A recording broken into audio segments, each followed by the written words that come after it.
Olá, hoje eu estou recebendo Pedro Acosta, especialista em educação e doutor em etnomusicologia.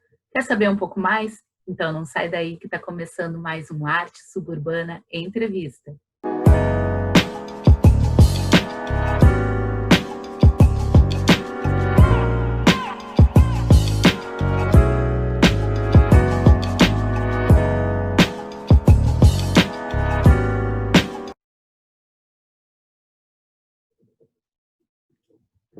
Olá, Pedro Acosta! Quanto tempo que eu não Olá, te vi! Jordana.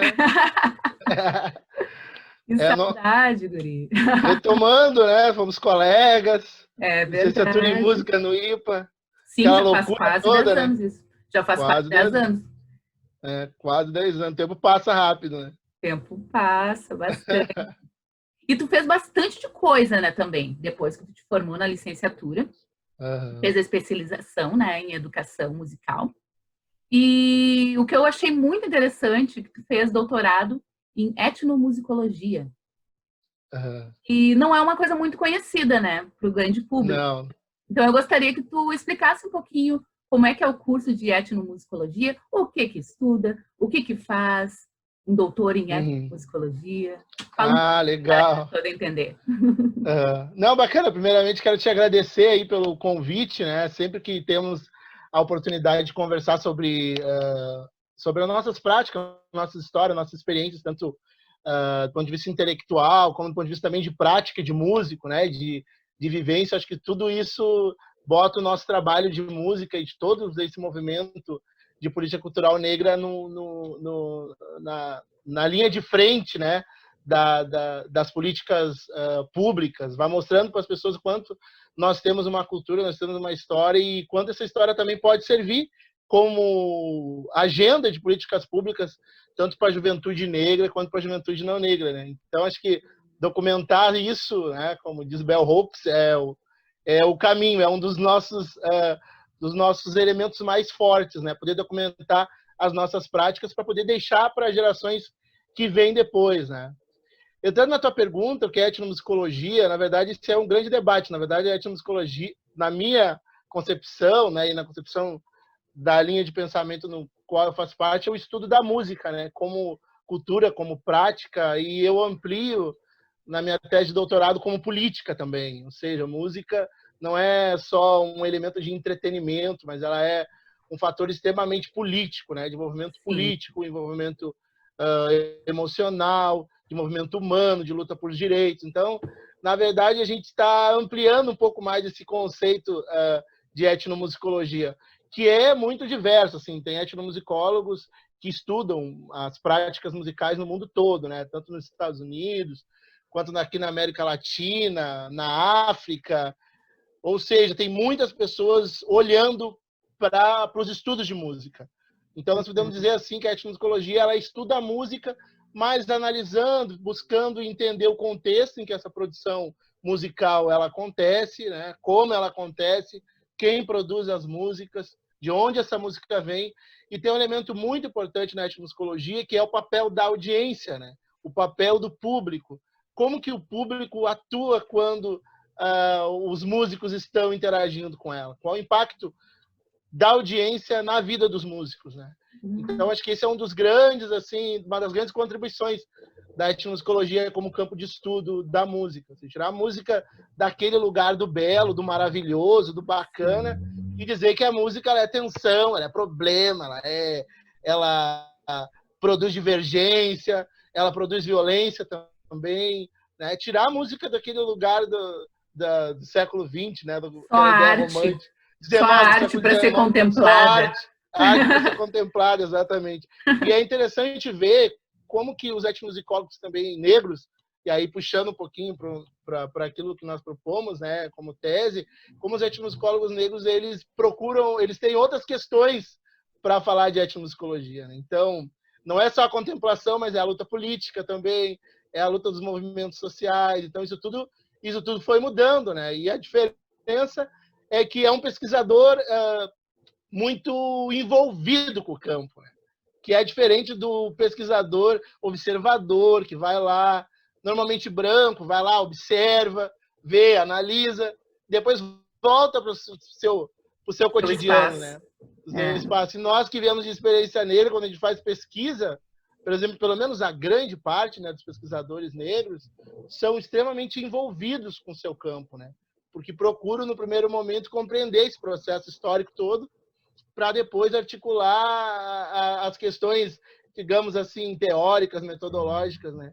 E sempre com uma preocupação, pelo que eu tenho lido, também com o futuro, de deixar um legado para gerações que vêm mais à frente. Então, eu acho que a etnomusicologia, né, com essa etnomusicologia que nós chamamos agora de negra, né, desafiando um pouco o nosso próprio campo, ela, a partir da própria experiência com músicos poetas em Porto Alegre, aqui, o papo poético, observando também as narrativas de slam.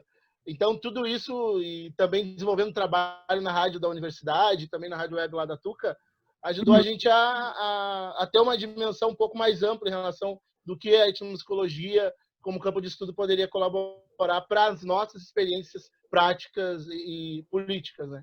Uhum. Eu soube que tu usou o sopapo poético como material de estudo, né? Para tua tese, né?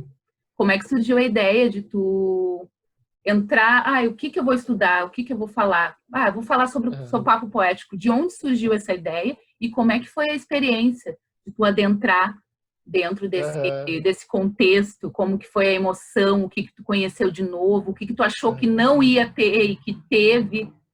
Qual foi essa experiência? Como é que foi essa experiência? Muito legal essa pergunta, porque eu me lembro que quando eu estava terminando o meu mestrado em etnomusicologia, surgiu a possibilidade de fazer doutorado, né? Ou seja, de concorrer, na verdade. Porque eu tinha que concorrer com colegas que vinham já de um domínio muito forte, né? Da questão da leitura de língua inglesa, né? Assim, gente já formado dentro de universidade pública, diferente da gente que vem de uma universidade privada, que a gente sabe que é outra, não outra realidade. Outra realidade, né? A gente sabe como é que o conteúdo funciona, né? As dificuldades que a gente tem também quando tem que pagar muitas vezes, né? Tem que trabalhar de dia para estudar de noite. Então, quando eu resolvo fazer etnomusicologia e começo a estudar o funk em Porto Alegre, no final já no último ano do curso, eu digo, eu tenho que ter um tema que tem a ver com a luta política negra, né? Que tem a ver com isso que eu já estou fazendo no mestrado a partir do funk. E aí eu fiz uma busca na internet, por alguma razão lá eu encontrei isso para poético. E aí, nessa busca da internet, eu disse, eu acho que é isso aqui. Aí eu olhei lá pessoas que já conhecia do próprio processo de encontro que a militância em Porto Alegre promove, né? Então, eu encontrei lá o Jorge Onifadê, que foi uma pessoa que eu conheci no Ponto de Cultura Campo da Tuca, que era uma referência para mim em termos de samba, né? Em termos daquela levada de swing e também de poesia. Encontrei ali também o DJ Augusto, que era também um cara muito envolvido na época dos pontos de cultura dentro também lá do Campo da Tuca. Então, a partir disso, eu digo, eu tô vendo lá gente que eu conheço. Sim. E aí fiz uma imersão que a gente chama em campo, né? Para poder elaborar um projeto que fosse mais ou menos de acordo com aquelas experiências que eu achava que seriam significativas para estudar no mestrado, no doutorado. Então, eu elaborei um projeto, participei do primeiro sarau dos papos, no primeiro momento de sarau que eu participei, dos papos poéticos, foi no espetáculo Qual a Diferença entre o Charme e o Funk. Tinha muito a ver com a discussão que eu estava trazendo em relação ao funk em Porto Alegre, né?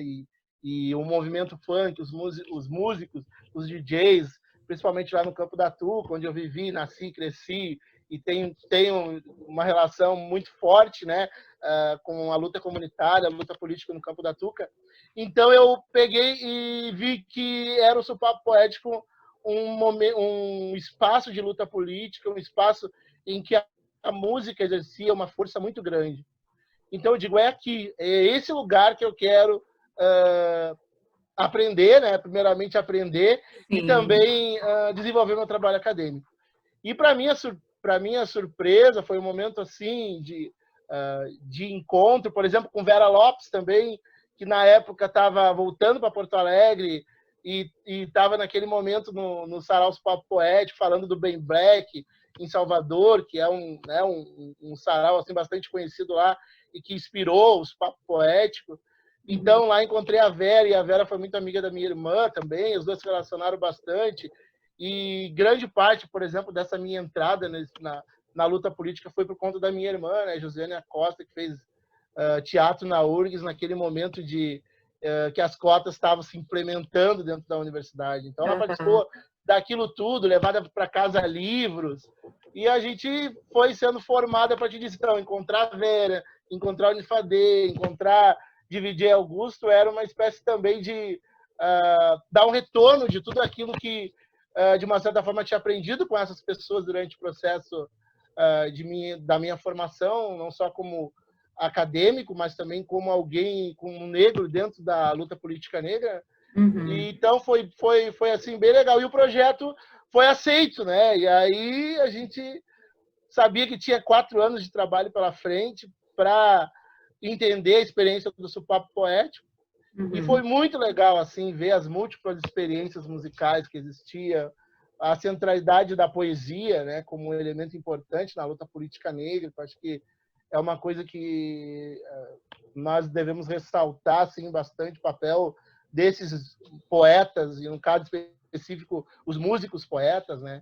E a descoberta também de Oliveira Silveira como um músico poeta, para mim, foi um dos grandes achados, assim, porque eu vi o Oliveira mais como um poeta do que como músico, né? Pela própria força que a literatura poética do Oliveira tem. Então, aquilo foi fundamental para mim para se reencontrar, na verdade, com Oliveira Silveira, que foi uma pessoa que eu encontrei uma vez, na época que eu fazia parte lá dos Pontos de Cultura, e teve um encontro no mercado público. Foi a primeira vez que o Gilberto Gil veio a Porto Alegre, e eu me lembro que o Oliveira Silveira veio, assim, muito calmo na mesa onde estava eu, Antônio Matos, Leci, cumprimentou o Antônio, que era um amigo de militância dele, que foi meu compadre, é meu compadre também, que me ensinou muitas coisas da luta política. Então, tem aquela memória do Oliveira, está participando no movimento, está pesquisando, né, o movimento, como os Papo Poético, que tem toda essa relação com a luta política e o trabalho do Oliveira Silveira, assim, foi um momento de muita aprendizagem mesmo, de muita experiência e um encontro, né, com a militância, mas, ao mesmo tempo, também se questionar sobre o lugar que eu ocupava dentro do campo de estudo da etnomusicologia, né? Como que eu poderia, por exemplo, uma das questões era como que eu poderia fazer um trabalho de etnomusicologia e não trazer as referências negras, né? Usar só o cânone da área, que a maioria dele eurocêntrico, branco, né? Então, o Sopapo Poético já me tensionava a pensar, na medida que eles diziam literatura negra, produção negra, música negra. Então, tinha que ter uma literatura negra também na tese, né, Jordana? Então, foi esse caminho aí que nós procuramos seguir, e agradeço muito ao Sopapo Poético, e esse encontro de militância foi muito importante, assim, para mim também me perceber como parte desse legado da militância política negra em Porto Alegre, né? Como parte. Então, não era um pesquisador que estava chegando agora, que não sabia o que estava acontecendo. Era alguém que foi se descobrindo como parte dessa militância durante o processo e durante a pesquisa, né? Então, acho que esse foi uma das melhores coisas assim que aconteceu durante o trabalho de campo, foi a possibilidade de me ver lá, voltar ao passado, por exemplo, o início do Grupo Palmares, isso aí está lá na tese, daqui a uns meses vai estar disponível. E uma das coisas era poder ver o quanto eu também estava envolvido já nas políticas culturais dos anos 90, com as oficinas de descentralização da cultura, e que tinha lá o Melô, né, que é um dos grandes nomes aí da música negra contemporânea, gravou um CD agora há pouco tempo, né, dirigido por Marcos Farias, coordenado, né, pelo Marcos Farias, e que reuniu vários músicos de Porto Alegre. E então o Melô era parte do Grupo Palmares. Então, para te ver como essa minha trajetória, na verdade, ela é o resultado de uma luta política desses caras que estavam para além do espaço social deles, né? Eles estavam também intervindo nos espaços aí que vocês chama de suburbanos, né? Espaço fora desse centro, né? De cultura e de hegemonia, né? De poder, e que todos nós somos deslocados para ele, porque ele é o lugar legitimado. Então, tu tem espaços, políticas públicas fora desse centro, faz com que surgisse no meio desse processo uma geração de pessoas negras envolvidas muito fortemente com a cultura. E eu me enquadro dentro desse grupo de pessoas, de pesquisadores envolvidos com isso. O Sopapo Poético, ele fez e ainda faz escola, né? Muitos outros grupos, muitos outros saraus foram criados a partir do modelo do Sopapo Poético. Eu vou dizer assim que eu participo de um dos grupos, que é o Sarau Frugueto, que a gente, inspirado no Sopapo Poético, a gente levou aquela vivência e criou um outro sarau, um pessoal mais jovem, tudo, levando para outros espaços também, né? Vai engrandecendo cada vez mais a nossa cultura, né? A gente vai disseminando em vários cantinhos diferentes, né? A nossa cultura, né? Levando também para a periferia, tirando dos centros, assim como tinha dito, né? Esse teu trabalho que tu fez com o Sopapo Poético tá disponível em algum lugar, assim, se alguém quiser ler, eu quero ler tese. Eu ainda estou na fase final, né? Até foi bom tu falar do Afrogueto, né? Porque uma das pessoas entrevistadas no programa de rádio foi o Mano Ox. E foi um bate-papo assim muito legal assim com o Ox, assim, que é um cara que também nesse processo todo de militância nós nos encontramos lá no movimento de juventude, que era um movimento forte em Porto Alegre aí no início dos anos 2000. E eu me lembro de ver assim o Ox com frequência assim intervindo com o discurso, né, com a narrativa dele a favor do rap. Então me lembro que eu acompanhei todo esse processo também, ainda sem conhecer mais profundamente a luta política, e conversar com o Ox foi muito legal também, porque ele situa, né, a gente. Então o Afrogueto Urbano foi um dos lugares assim que eu pensei em ir frequentar para trazer para a tese. Mas só que no meio do caminho vai acontecendo coisas, né, Jordana? E no meio do caminho a gente vai tendo que fazer escolhas, né? Então, a minha escolha em focar no Sopapo Poético foi por uma série de questões que foram, né, acontecendo e que me levaram para esse campo, né? Mas observei assim muito e acompanhei o trabalho de vocês ali virtualmente, né, pela internet. Achei muito legal, muito, muito bacana mesmo, né, essa experiência. Então, eu acho que a gente tem uma contribuição muito importante a dar, né? E a tese ela vem nessa linha de protagonismo negro, né? Utilizando o Sopapo Poético como uma das experiências de protagonismo negro na afrodiáspora negra, né? Porque o poeta Kuti nos ensinou que afro tem tudo quanto é lugar, né? Na África tem afro, que é branco, mas quando a gente traz a palavra negro, a gente está querendo trazer uma especificidade.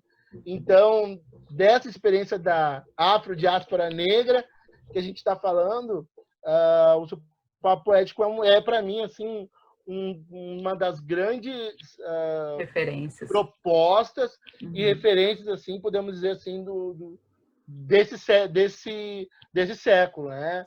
Pela forma de trabalho, pela organização, pela seriedade em que tanto a música como a poesia, quanto a cultura e os músicos poetas, de uma maneira geral, são levados, né? A preocupação com a agência das mulheres, principalmente das mulheres negras, o protagonismo que as mulheres negras têm.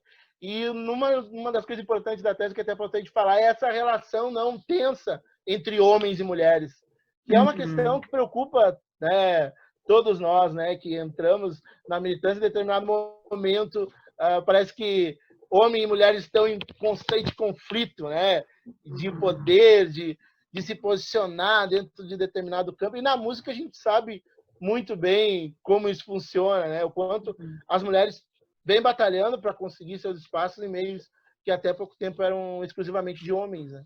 Então o Sopapo Poético ele junta, né, essa força das mulheres negras no campo da arte, no campo da cultura, no campo da música também, que foi o meu olhar, né, para a pesquisa, porque obviamente a gente é da música, então a nossa preocupação é com a música, né? Olha o lado a gente musical. vai estudar a música e ver que elementos ela tem para ajudar a gente a pensar, inclusive, as políticas públicas. Porque um trabalho acadêmico, que nem esse que vai estar disponível há pouco tempo, quem sabe aí depois que esse momento perverso, cruel, né, em termos nacionais e internacionais, passar, possa ser referência em muitos lugares aí para as pessoas pensarem em políticas no campo da poesia, no campo da música, e até, inclusive, para o campo da educação musical, né? Porque ali também tem essa ideia da educação musical, de processos de ensino e aprendizagens, né? Sim, então, ali a gente, obviamente, por ser desse campo da educação musical, ser educador musical, ser professor, trabalhar com ensino e práticas de música, então isso ajuda a gente também a estar tendo um olhar sobre como essa contribuição do trabalho pode ajudar outros professores de música, outras pessoas envolvidas com a militância contra a política negra, né? Com a luta antirracista, na verdade, os aliados, né? Os não negros também nesse processo. Sim. Então vai estar em breve. Vai estar em breve disponível aí para todos. É muito importante para nós que estudamos música a gente ter materiais de estudo, né? Vou chegar ali, vou pesquisar, eu quero saber um pouquinho mais sobre a música aqui no Sul. A gente sabe que aqui no Sul é uma coisa horrível de racista, né? A gente tem essa noção e tu ter uma tese que tu pode olhar e apreciar e olhar que é toda voltada para a musicalidade preta, para a poesia preta, para literatura preta, isso aí é muito, é um agrado para a nossa autoestima e também é um material a mais para a gente poder pesquisar. Eu acredito que na hora que tu estava pesquisando ali, eu acho que, eu não sei como é que funcionou o teu processo de criação, né? Como está funcionando o processo de criação, mas eu acredito que tu tenha sentido muita dificuldade, às vezes, de ter uma referência preta daqui do Sul para te colocar ali na tua tese, para te fazer citações, alguns autores e tal. Isso daí é interessante tu perguntar, porque quando a gente acaba se inserindo dentro da militância política e acaba virando pesquisador, a primeira preocupação que a gente tem é com os referenciais, sabe? Isso é praticamente assim, é algo que é impossível dizer assim, dessa geração, a não preocupação. Então, a gente sabe que a gente tem uma universidade que é racista, que a gente sabe que é uma universidade que valoriza o patrimônio europeu, né, em tudo que o europeu produz, em termos acadêmicos, e que os intelectuais negros, ou seja, os pesquisadores negros, quem se dedica à pesquisa, se dedica à pesquisa durante parte da sua vida, eles são muitas vezes silenciados, né, pelos autores. Ou quando aparecem para os pesquisadores brancos, principalmente, quando aparece uma, duas referências, né? Não é o corpo de texto todo, né? Então, na militância, quando aparece, né? Quando aparece. Então, no campo da educação musical, tu sabe mais ou menos como que isso funciona, né? Quanto o nosso campo ainda é eurocentrado e tem uma explicação, porque não tem negros praticamente no campo da educação musical, né? E aí eu pego a etnomusicologia também, a gente participa dos fóruns e é 2, 3 negros no máximo. A gente sabe que, né, a nossa população é subrepresentada em tudo. Então, nos espaços acadêmicos vai ser também. Então, quando começa-se a fazer pesquisa, uma das primeiras coisas que a gente faz é isso, ter aqueles referenciais que a gente leva assim para entrar na disputa com aqueles referenciais da academia. Sim. Claro, a gente tem que, por conta da nossa própria também momento histórico que a gente está vivendo, a gente não tem departamento de Black Studies, né, que nem nos Estados Unidos, a gente tem os NEABs, que são uma grande referência, mas não são departamentos, né, trabalhos orientados especificamente para a produção de conhecimento negro, apesar do muito esforço de alguns professores negros aqui dentro da própria URGS e, enfim, espalhado pelo Brasil, mas ainda assim é uma dificuldade que muitos acadêmicos encontram. Né? Então, tu tem esses referenciais e para mim foi uma coisa que, no caso do doutorado, eu já vinha com a referência do quilombismo, do Abdias do Nascimento, já vinha com Carlos Moore, né? Já vinha com Angela Davis, já vinha com aquelas literaturas que a gente sabe que são canônicas, né? Porque nós também temos os nossos cânones, né? A gente também tem as nossas referências. Nós também temos os nossos clássicos, né? Então, o clássico não é um privilégio só do branco. Nós também temos nossos clássicos, né? Nós temos os clássicos do jazz americano, aquela sofisticação toda. A gente tem no Brasil, né, aí o pagode, por exemplo, como um dos elementos de sofisticação musical, com prateado. Tem agora a nova geração do rap também do rap e do funk, fazendo montagens assim extremamente sofisticadas, né, em termos, digamos assim, musical, saindo do beat, da base, né, que era no momento histórico que a gente passou, porque não tinha essas ferramentas que Sim, nós era temos só o hoje. sampler. Era só o sampler, né? Hoje a gente tem um monte de ferramenta, dá para fazer inúmeras montagens. Isso mostra também nosso processo criativo. Né? Então, nessa tese também, nós trazemos muita literatura sobre, não só do campo da música, mas a literatura política negra. Então, a contribuição das mulheres negras, né? A contribuição da perspectiva da afrocentricidade também, que é um elemento bastante presente nessa linhagem, assim, meio dos papo poético, né? As pessoas gostam dos textos da afrocentricidade por discutir a questão da agência. Mas construir a tese também foi uma atenção por conta que já tem a literatura da área, né? E que a gente tem que conversar, né, Jordânia? Então, porque nós estamos numa fase exatamente essa fase de consolidação ainda, né? Mas ainda nós temos muito a fazer. Um dia, com certeza, só literatura black nos textos. Né? Isso é uma construção, né? Cada um bota um tijolinho e a gente vai fazendo a construção crescer. Vamos trocar um pouquinho de saco para mala, para dar tempo da gente falar também do projeto que tu trabalha lá no Campo da Tuca, né? O Ponto de Cultura Campo da Tuca. Como é que funciona esse ponto de cultura aqui que vocês oferecem? O que ele faz dentro do... Bom, o primeiro assim dizer, né, que o Ponto de Cultura foi um projeto do governo federal na primeira gestão lá do presidente Lula, né, em que ele chama o ministro da Cultura, Gilberto Gil, para formar um projeto de cultura para o Brasil. E num desses, assim, tentando resumir, né, e um desses projetos era ter em várias partes do Brasil pontos de cultura, né, pontos que fossem referências em suas comunidades de produção cultural. Então, o governo investia um recurso, tirando, né, mudou praticamente a política cultural no Brasil durante aquele período, porque normalmente os recursos eram destinados normalmente para as elites, né, as elites culturais, quem tinha acesso a toda as políticas culturais era quem normalmente ficava com os recursos, né? Então, o Ministério da Cultura naquela época vem com uma outra política, claro, fruto muito do debate dos movimentos sociais, entende? Os movimentos sociais negros que participaram e atuaram na gestão do governo Lula. Então, a política e a cultura sempre foram os elementos centrais para a militância negra, né? Então, o Gil, né, sabendo disso também, desenvolve, junto com a sua equipe lá, o projeto Ponto de Cultura. E nessa ideia dos projetos Ponto de Cultura, o nosso Ponto de Cultura lá no Campo da Tuca, na época, isso foi em 2006, então tinha 26 anos, foi foi uma coisa muito boa para a gente, né? Porque nós tínhamos já uma efervescência cultural na comunidade, eu já vinha de grupos de pagode, de grupos de samba, então trabalhar com ponto de cultura, tendo um estúdio praticamente do lado de casa, era uma coisa fantástica, né? Porque estúdio para nós era algo que a gente tinha normalmente que pagar. E o mais legal foi que nesse processo Ponto de Cultura também houve formações de agentes de cultura, né? Pessoas que se envolviam com coisas culturais da comunidade. Então, na época, nós desenvolvemos um projeto, na época eu estava terminando o magistério, e aí a gente desenvolveu um projeto e levamos os jovens para diferentes pontos do bairro. Então, a gente levou jovens para a escola de samba, a gente, né, para espaços assim, para memórias de pessoas dentro da comunidade mesmo, que eram moradores mais antigos. Então, a gente desenvolveu um projeto muito legal durante aquele período. E aí eu fui seguindo com o Ponto de Cultura até 2013, né?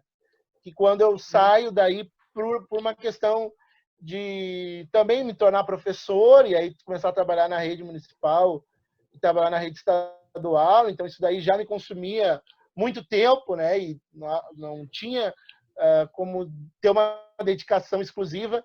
Mas, como a gente diz, a gente sai da comunidade, mas a comunidade não sai da gente, né? Então, sempre envolvido com os eventos, com as coisas que acontecem lá em termos cultural. E o ponto de cultura continua ainda, né? Ele não tá, o ponto de cultura é um espaço que ele existe lá no Campo da Tuca por natureza, entende? Porque a cultura é um elemento importante. Então, todas as atividades lá são atividades que são relacionadas ao ponto de cultura. Então, agora tem o grupo lá do Bloco da Amizade, que é um grupo de samba que a gente faz composições e também ajuda, né, orientando muitas vezes os nossos amigos que fazem parte do grupo, que foram nossos colegas de banda também, a como direcionar um projeto de cultura. Tem o Diego, que é quem está lá desde a época que eu trabalhava, que hoje é o DJ, que é o cara que filma, que faz as lives, sabe? Então, assim, e tem toda uma rede de pessoas muito envolvida com a cultura. Porque lá eu aprendi que a cultura é a nossa vida, né? Diferente de outros lugares que vê a cultura como um espaço apenas de lazer, de entretenimento. Uhum. A cultura é a nossa vida, entendeu? Através dela que a gente se expressa, a gente fala, a gente vive. Então, o ponto de cultura lá foi... Claro, ele tem uma diferença em relação a outros pontos de cultura, que tem já muitos projetos direcionados, assim, né? Então, o ponto de cultura lá ele é bem mais amplo, ele não é tão assim focado, né, politicamente, sabe? Ele é um projeto que serve para desenvolver a cultura, sem a preocupação assim de uma formação, digamos, mais assim política mesmo, né? Voltada para as questões mais políticas, que nem a gente sabe que tem ponto de cultura na Restinga, tem, né, o próprio Odomodê, né, que já é um outro formato, né? Então, posso dizer assim que lá na Tuca o ponto de cultura é diferente, entendeu? Tu não vai chegar lá agora e vai ver o ponto de cultura aberto, entende? Mas tu vai ver a cultura acontecendo na escola, na creche de educação infantil, nos espaços em que o Bloco da Amizade lá atua. Então, é interessante ver isso também, né? E o ponto de cultura também vem para essa natureza, para essa forma também. Nem toda cultura tem que ser, né, digamos assim, militante política, né? Existe a cultura que é a cultura da vida, né? Que máximo. Olha, gostaria muito de agradecer a participação aqui, o nosso tempo está acabando, mas gostaria de te convidar também para depois que tu terminar a tua tese de doutorado, voltar aqui, falar a respeito um pouquinho mais. Gostaria de continuar mantendo contato contigo.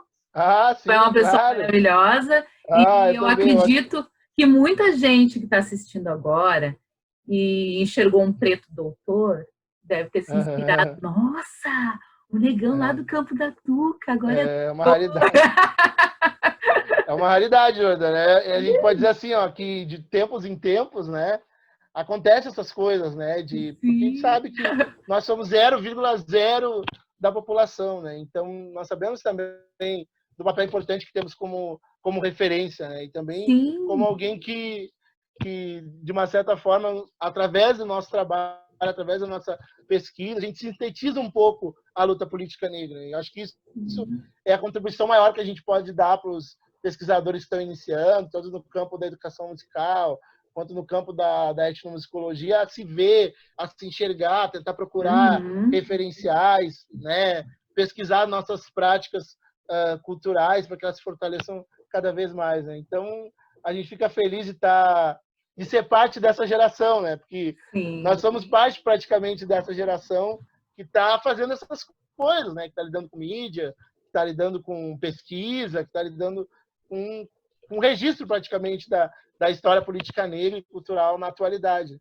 Então, a gente é parte também de um legado. Acho que isso que é importante deixar assim, né? Para terminar, que eu sou parte de um legado e de um trabalho de décadas dos movimentos sociais negros, né? Então, me sinto como resultado desse trabalho de gerações que começaram lá atrás e que acreditaram que os negros poderiam estar dentro da universidade, que os negros poderiam, né, ter um outro lugar. Quem lutou pela gente, né, para que a gente conseguisse ocupar esses espaços que antes eram impossíveis de ser alcançados, né, por quem viesse da periferia, por quem fosse preto, né. Então, eu acho lindo de ver, assim, o teu exemplo. Meus parabéns pelo teu trabalho. Meus parabéns por ter essa visão de querer dar visibilidade cada vez mais aos movimentos negros daqui de Porto Alegre, daqui do Rio Grande do Sul, que é muito importante a gente ter esse tipo de trabalho aqui. Importante tanto para nós que estudamos música, quanto para quem estuda em geral, né? Para todos os pretos, né? Enfim. E gostaria muito de agradecer, então, a tua participação aqui. Eu que agradeço. Foi um ótimo papo, aprendi muito. Quando precisar, é só chamar,